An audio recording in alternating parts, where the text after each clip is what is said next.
Bakunzi ba Masepa One TV turabasuhuje kandi tubifuriza kugira ibihe byiza hirya no hino aho muherereye. Uyu munsi turi ku cyumweru itariki 23 z'ukwezi kwa kabiri umwaka w'2025. Tukaba rero tubahaye ikaze mu makuru tugiye kubagezaho ari buze kwibanda kuri izi ngingo z'ingenzi zikurikira. Umutwe wa M23 ukomeje kugenda wunguka abarwanashaka umunsi ku wundi. Tshisekedi nawe perezida wa Repubulika Iharanira Demokarasi ya Kongo akomeje kwinangira kuganira n'umutwe wa M23 nubwo akomeje kubisabwa n'abafatanyabikorwa be ndetse na communauté internationale, ariko mu kiganiro yatanze yavuze ko kuganira na M23 ari nko kwisuzuguza. Nyuma y'aho M23 yigaruriye Minembwe ndetse na Mikenke, haravugwa intambara ikomeye mu karere ka Mikenke aho Mai Mai ndetse bivugwa ko baba bafatikanyije n'ingabo z'abarundi hamwe n'abasirikare ba FARDC zongeye kugaba ibitero mu Mikenke. Turaje nayo tuyababwira. Nanone turababwira n'amakuru yagiye avugwa cyane muri iki cyumweru dushoje, aho umutwe wa Twirwaneho watakaje umuyobozi Colonel Makanika arashwe n'indege za drone. Turababwira ibyakurikiyeho ndetse n'umuyobozi mushasha Colonel Sematama cyangwa se General Sematama akaba yaravuze ko guhera uyu munsi biyunze na M23. Perezida wa Uganda Kaguta Yoweri Museveni muri iki cyumweru yavuze ko ingabo ziwe ziri ku butaka bwa Kongo zitazigera n'umunsi umwe zirwana na M23, bati kuko twebwe tuzi inzira yozana amahoro atari intambara ahubwo ni ibiganiro. Nanone mu kibaya ca Rusizi cyangwa se muri plaine ya Rusizi hakomeje kuvugwa intambara ikomeye n'imbunda nyinshi ziremereye, aho nyine umutwe wa M23 ukomeje guhangana n'ingabo za Repubulika Iharanira Demokarasi ya Kongo ndetse n'ingabo z'igihugu cy'u Burundi hamwe n'aya FDLR, tutibagiwe n'abazalendo. Turababwira n'ingabo za Afurika y'Epfo ziri muri Kongo aho zari zaraje gufasha FARDC kurwanya M23 zikaza gufatirwa mu mujyi wa Goma. Biravugwa ko uyu munsi bashobora gutaha baciye mu Rwanda. Ubwo bivuze ko bazagenda ntaco batwaye usibye imyenda yabo. Bakunzi bacu, aya niyo makuru tugiye kurambura mu kanya, tukaba tubahaye ikaze kandi nanone tubasaba ko nimba utarakora subscribe wayikora kugira ngo amakuru yacu akomeze akugereho nta nkomyi, kandi nanone wanakanda no kunzogera kugira ngo uzaze uba mu ba mbere bakurikirana amakuru yacu. Nanone tukaba dukomeje kubashimira abakomeje kutwereka ko turi kumwe, abakomeje gukora subscribe, abakomeje kulikinga ndetse no gutanga comment. Turabashimira rwose kandi muri abantu b'ingenzi, muri abantu b'agaciro, muri abaterankunga bacu. Kaze rero mu makuru tugiye kurambura, reka tuyahere n'ubundi ku mutwe wa M23 ukomeje kugenda unguka imbaraga ku munsi, ukomeje kugenda wigwizaho imbaraga muri iyi minsi. Aya makuru rero nk'uko twabibonye ku rukuta rwa X rw'umuyobozi wa M23 Bertrand Bisimwa, yavuze ko abapolisi bagera ku 2,100 n'abasirikare 890 aribo biyunze n'uyu mutwe mu mujyi wa Bukavu. Aba rero bakaba bari abasirikare ba FARDC ndetse n'abapolisi ba leta ya Kongo, ariko nyuma y'aho umujyi wa Bukavu ufatiwe bakaba barahisemo kwiyunga na M23 ndetse no kwemera kuja muri Rumangabo aho baja guhabwa imyitozo cyangwa se ayandi mafunzo ayo bita ya recyclage. Aya makuru rero akaba akomeje kuvuga ko hari n'abandi baturage, izindi nsoresore mu mujyi wa Bukavu benshi cyane tutabashe kumenya umubare, nabo bahisemo kwiyunga n'uyu mutwe wa M23 bakiyunga n'igisirikare bakaja kuba abasirikare. Si ibyo gusa, hari nanone n'umuyobozi mukuru wari umuvugizi wa Fondation Panzi ya Dr Denis Mukwege witwa ngo ni Crispin Kashale, nawe waje kudemisiona kuri uwo murimo yakoraga muri Fondation Panzi akiyunga n'umutwe wa M23. Ibi rero ntabwo ari ikintu coroshe cyane, nta nubwo ari ikintu gito, ni ikintu kigaragaza ko M23 irimo igenda yagura imbaraga zayo, igira n'abakozi benshi n'abasirikare benshi bazakomeza kurwana, ndetse n'abantu benshi barimo nyine incabwenge, barimo abanotable, abalideri mu rwego rwa gisivile bazakomeza gukorana kugira ngo M23 ikomeze yagure ideoloji yayo ndetse no kugira abayivugira benshi. Nanone nk'uko twabibonye tukiri kuri iyi nkuru mu mujyi wa Bukavu, nuko M23 yitabiriye muri mitingi bakoresheje, yitabiriwe n'abaturage benshi cyane. Bamwe mu bayobozi ba M23 bakaba baravuze ko barijeje abaturage ko ntabwo FARDC cyangwa se ubuyobozi bwa Tshisekedi buzongera kugera mu mujyi wa Bukavu. Undi muyobozi nawe bivugwa ko yiyunze n'umutwe wa M23 AFC ni umunotable, akaba n'umwami Rajabu Rushigi wo muri teritwari ya Kalehe. Nawe akaba yaragaragaye ku mafoto ari kumwe n'abandi bayobozi ba AFC M23. Ibi nabyo bikaba bivuze ko M23 ikomeje kugenda yigwizaho abaterankunga, yigwizaho abantu bakomeye bazafatikanya kurwanya ubutegetsi bwa Tshisekedi.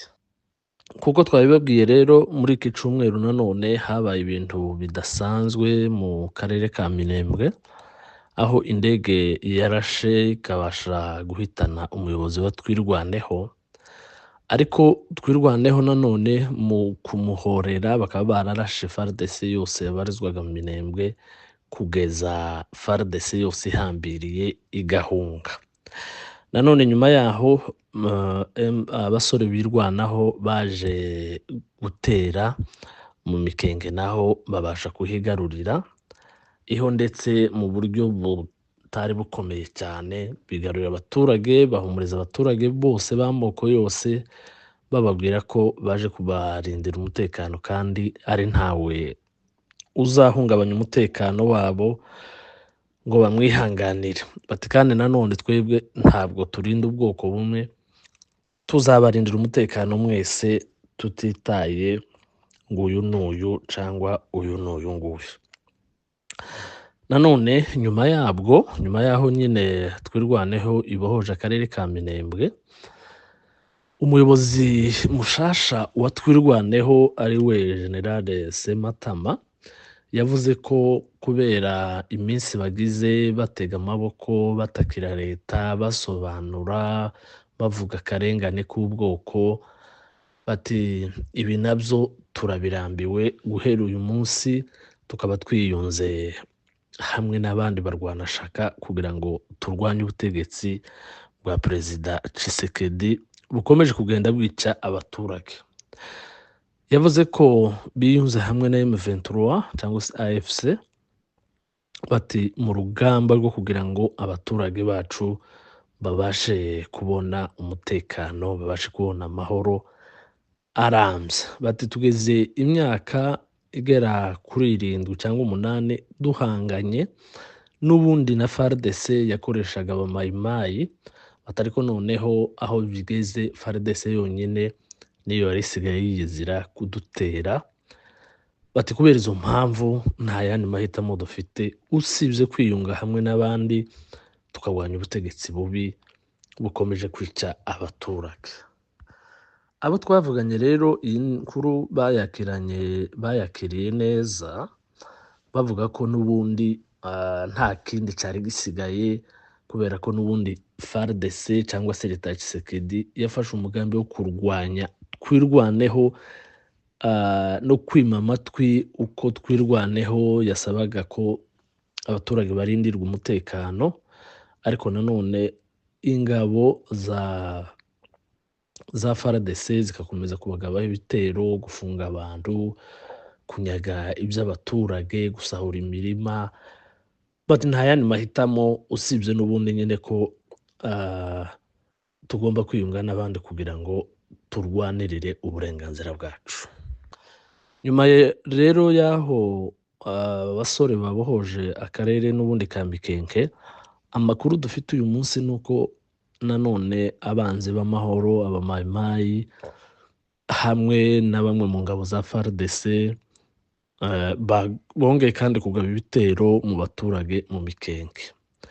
Amakuru rero tutarabasha kumenya bila y'ibyangiritse, ubu dutegura iyi nkuru dufite amakuru ko hiriwe intambara ikomeye cyane, hari abamayimayi bavuye mu Gipupu, abandi nanone bava za Mibunda, hari n'abavuye za Bijombo, bose bakaba bagabye igitero ku baturage cyangwa se kuri twirwaneho mu Mikenke. Amakuru rero twari dufite nuko twirwaneho yabashije kubasubiza inyuma, ariko intambara ikaba yari igikomeje. Ubu rero tukaba turimo kuyakurikirana, turaza kuyabagezaho nitumara kubona bila yose y'ibishobora kuba byangiritse muri iyi ntambara. Nanone twababwiye ko Perezida Tshisekedi akomeje kwinangira kuganira na M23. Ibi nubwo akomeje kubisabwa n'inshuti ze cyangwa se ibihugu by'ibishuti bya Congo, nk'uko mubizi, yaba SADC, yaba EAC, yaba Afurika yunze ubumwe, yaba Communauté Internationale, Conseil de Sécurité de l'ONU, bose bavuze ko intambara ya Congo igomba kurangira mu biganiro. Ndetse n'ibihugu bimwe bimwe ku giti cyabyo, yaba Amerika, yaba Ubufaransa, yaba ndetse n'Ubwongereza, bagiye bavuga ku mugaragaro ko intambara ya Congo itazarangizwa n'amasasu. Ati rero byanga byakunda igomba kurangizwa n'ibiganiro. Igitangaje rero mu kiganiro Perezida Tshisekedi yakoranye n'abagize ishyirahamwe rya Union Sacrée, abayobozi ba Union Sacrée, yavuze ko kuganira na M23 ari nko kwisuzuguza cyangwa se ari nko kwemera ko babasuzugura. Bati rero tuzarwana kuzageza tubohoje uturere twose M23 FC bigaruriye. Nanone yavuze ko agiye guhindura guverinoma, agakora guverinoma ya Union Nationale cyangwa se guverinoma ihuriwemo n'abari muri opposition n'abandi, bati kugira ngo dukomeze tushire hamwe imbaraga turwanye AFC M23. Yavuze ko nubwo batakaje intambara, batari ko mukomere, yagerageje kubahumuriza, bati mukomere, intambara tuzayitsinda. Ibi rero yavugiye muri iyo nama, n'ubundi abantu benshi bakaba baravuze ko Perezida Tshisekedi agenda yivuguruza hato na hato ibyo yemerera Communauté Internationale, agaruka yagera Kinshasa akavuga ibindi, ko yari yemeye ko azemera ibiganiro, atariko kandi akaba arimo gutegura intambara. Reka rero dukomereza amakuru yacu muri plane ya Rusizi, ahakomeje kuba isibaniro ry'intambara ihuza nanone umutwe wa M23 ahanini n'ingabo z'u Burundi, noneho twavuga ko arizo ziterwa inkunga n'ingabo za FARDC. Tubibutse ko muri plene ya Rusizi hari ingabo nyinshi cyane z'u Burundi, ari nazo ziremesheje urugamba, arizo ziri ku murongo w'imbere. FARDC rero akaba ariyo isa naho irimo igenda ibafata inyuma, ariko abaremesheje urugamba ari ingabo z'u Burundi, umubare munini cyane ndetse n'ibikoresho byinshi. Tubibutse ko banacukuye n'indake, imyobo yo kugwaniramo hariya. Intambara rero ikaba itoroshe namba, bakomeje kugenda baresista nubwo M23 nayo ikomeje kugenda yihagararaho, ariko twabibutsa ko mu by'ukuri muri iki cyumweru habaye intambara ikomeye, aho M23 nayo itabashije gukomeza umuvuduko nk'uwo yari ifite no kubadevasinga kuko yari isanzwe ibikora muri iyi minsi ishize. Reka dusoreze amakuru yacu y'uyu munsi ku nkuru zivugwa mu mujyi wa Goma, aho ingabo za South Africa zari zigize iminsi ziri i Goma zarafashwe na M23. Bivugwa ko vuba cyane zishobora kuva ku butaka bwa Congo zinyuze mu Rwanda. Tubibutse ko habaye ibiganiro byo ku rwego rwo hejuru, aho izi ngabo zasaga n'izidashaka guca ku butaka bw'u Rwanda. Ikindi nanone cyavugwaga nuko izi ngabo zashakaga gutaha ariko zitahanye ibikoresho byazo,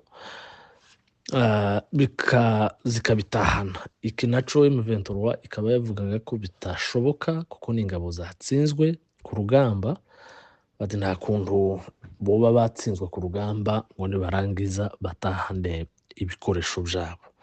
Ati rero ibikoresho byose bigomba gusigara mu maboko ya M23.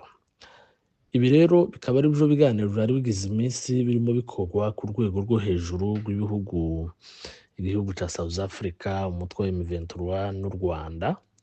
Ariko amakuru dufite ubu, ingabo za South Africa bikaba byemejwe ko zigiye gutaha ziciye ku mupaka w'u Rwanda, zikinjira mu Rwanda hanyuma zigakomeza zisubira iwabo. Bakunzi bacu rero, ya niyo makuru twabateguriye kuri uyu munsi.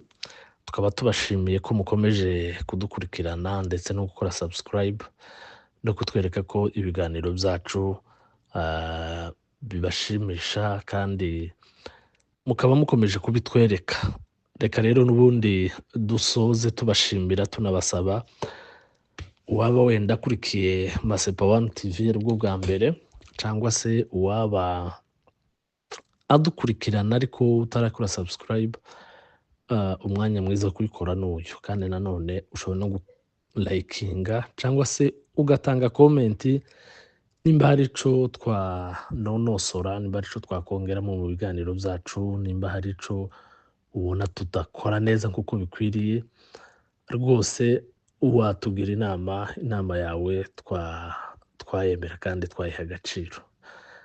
Bakunzi bacu mugire ibihe byiza. Kuri mikoro mwari